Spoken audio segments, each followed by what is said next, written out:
Welcome back to the Morning Mindset.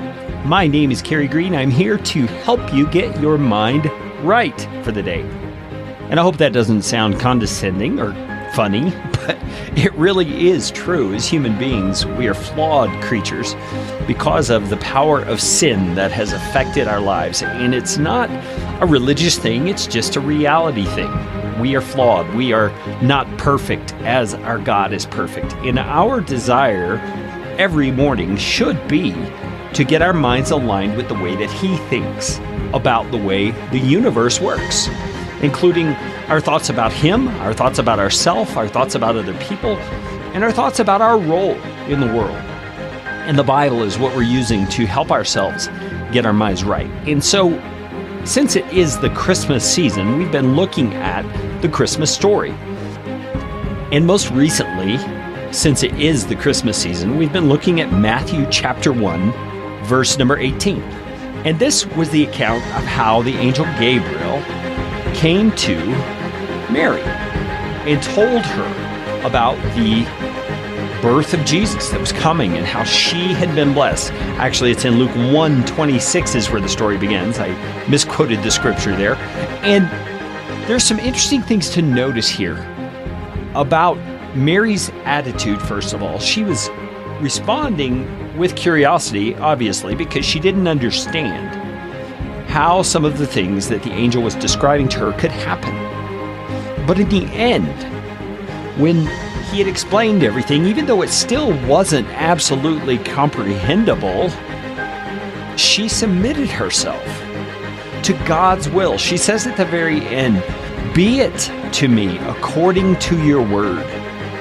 So she's basically saying, I give myself to your plan, whatever it is, even though I don't understand all the details, and I know it's going to be a scary thing. I mean, think about this, a young lady being pregnant for the first time, that alone is scary enough. But in this case, this is much bigger than just your normal pregnancy, because this is the Son of God, the Holy Child, who will be God but man. And all the implications of that for her as a mother, for her as a teenager who's never had a child before, for her as an unwed mother, yet to be married to her fiancé Joseph. All the complications that are going to arise from this must have been racing through her mind, and yet she submitted herself to God. I'm telling you, there are so many times in my life where I didn't see coming what came into my life. I mean, that's life, isn't it? We don't know the future. We don't know the things that are coming our way. And when they come, many times they are difficult to swallow, difficult to submit ourselves to. But because our God is sovereign and He is working His good will, whether we recognize it or not, He is doing good in the world. And it is our role as His creatures, under the sovereign hand of our Creator, to submit ourselves to His will, to gladly take part in the things that He has for us and He has for our lives. That is Mary's response. But there's another thing that I notice here that helps me kind of get my mind around this a little bit better.